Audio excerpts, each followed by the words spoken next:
with this layout, you got full control over the spectrum that's running into it.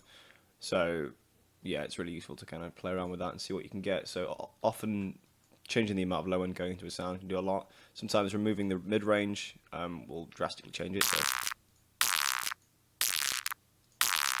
So I prefer it with it in. So let's make a bounce of that. Just 2. Now, yeah, when creating these crunchy things, often putting a vocoder at the end of the chain or midway through it can be pretty cool. I've just got the demo of vocodecs here. Take off the minimum time. Sorry. It allows for quicker attack and release settings.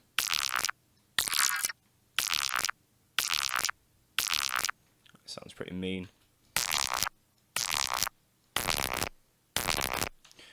So these are the kind of sounds that I have in the back of my mixes, on top of the drums and stuff, making everything sound a little more aggy.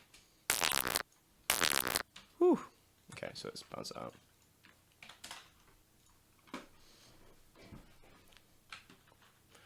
Okay, so that's like one use of trash. There are so many though. I use this plugin on pretty much every type of sound, I imagine.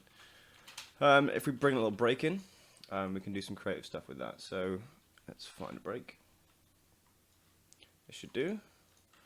Make the tempo 172, and let's loop these guys.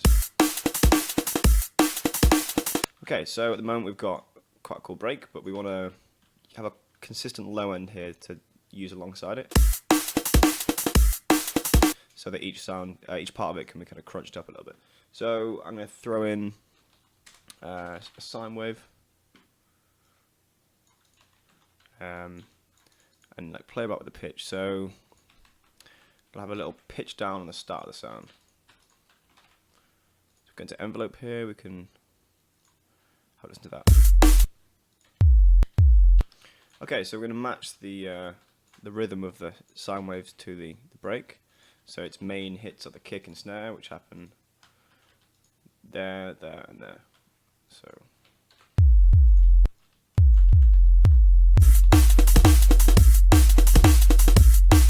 okay, so like last time, I'm going to group them together and put trash on it.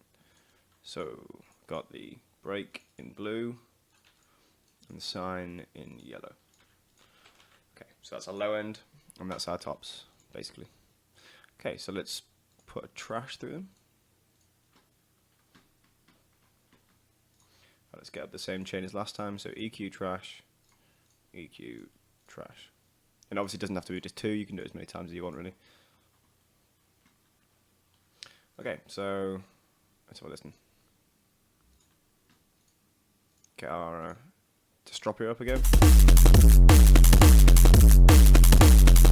And again, we're going to set them to that, well, create another group so that we can low cut it at the end of it and still leave all our plugin options open. I think it's a Cubase only limitation, that.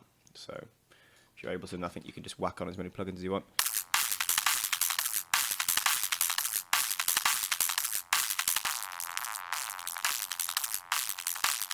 Okay, so let's maybe play about with the pitch of these two. So if we go into this Cubase, this is just a pitching tool. So I'm going to bring it down by 5 semitones, and the kind of ribness is going to go lower in pitch and slower for these two sections here.